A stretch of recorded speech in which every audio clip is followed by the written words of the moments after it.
बस एवढीच तक्रार. तेच मी सांगतो. एवढीच तक्रार द्या साहेब. कुठली तर एक तक्रार घेतली तर त्याला धागेदोर लावता येईल. रद्द पण करत नाही साहेब रद्द करा नका करू. हा यांचा रोल नाही, माझा रोल नाही. तो शासनाचा रोल आहे, तुमचा रोल आहे.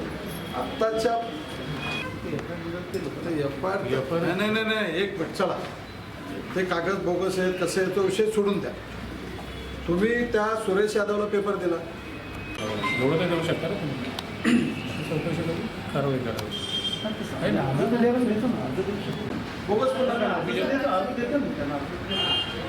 आपण बोलून देऊ.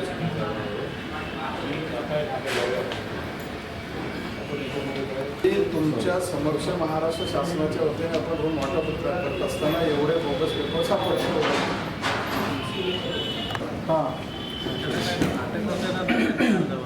ते कसं अर्ज एसआरएल द्यावं लागतं कारण यांचं ठरवतं ते सर त्याला संबंधच नाही ना.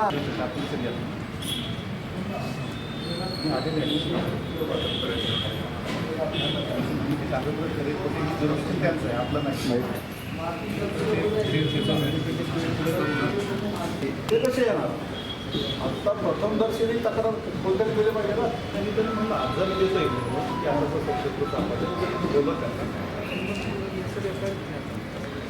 मग आता हे जे पेपर सापडले सर्व झाले तक्रार कोण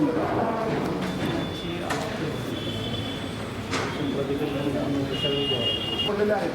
त्यामुळं फक्त प्रथम दर्शनी या ठिकाणी शासनाच्या वतीने वाटप होत असताना एवढे बोगस पेपर सापडले याची चौकशी करण्यात यावी. एवढंच द्यायचं. इथं सापडले इथं सापडले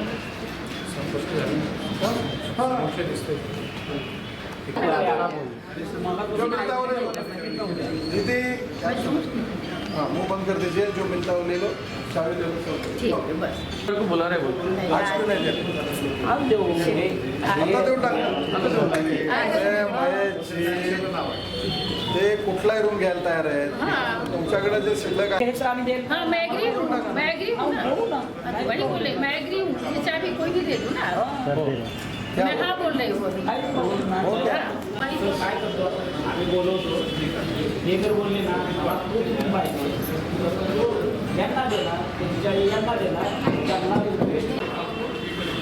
अमोल मागे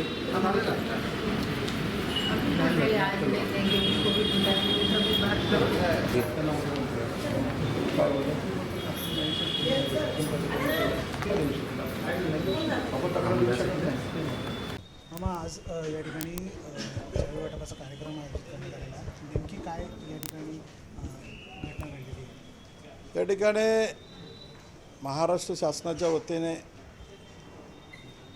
विमान प्राधिकरणाच्या जागेवर मिठी नदीच्या पात्रातील बाधित लोकांना त्यांच्या हक्काची घरं देण्याचा वाटप सुरू असताना काही संशयित लोक या ठिकाणी सापडले आणि त्यांच्याकडे बोगस 54 कागदपत्र, रूम विकलेले, रूम विकत घेतलेले असे ॲफिडेविट केलेले, कोर्टाचे पेपर आणि कोर्टामध्ये जे रजिस्ट्रेशन केलं जातं,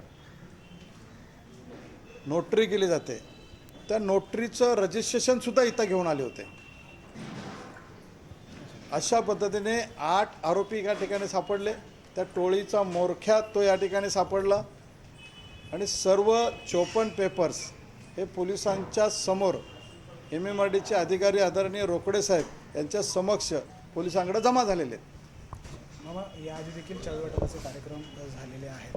विमानतळ प्राधिकरणात जे बाधित झालेले आहेत लोक त्यांच्यासाठी चावी वाटपाचा कार्यक्रम याआधी देखील झालेला आहे. तुम्हाला या संपूर्ण आता प्रकरणाची चौकशी करण्याची मागणी करते. मला आता असा संशय येतो आहे की याच्यामध्ये बऱ्याच ठिकाणी असं होण्याची शक्यता आहे. त्यामुळं महाराष्ट्र शासनाने, पोलीस खात्याने यांची सखोल चौकशी करून असे बोगस गोरगरिबांची घरं हडप करणारे, बोगस व्यवहार करणारे आणि महाराष्ट्र शासनाच्या नियमाचं उल्लंघन करणारे त्यांच्यावर कारवाई करावी.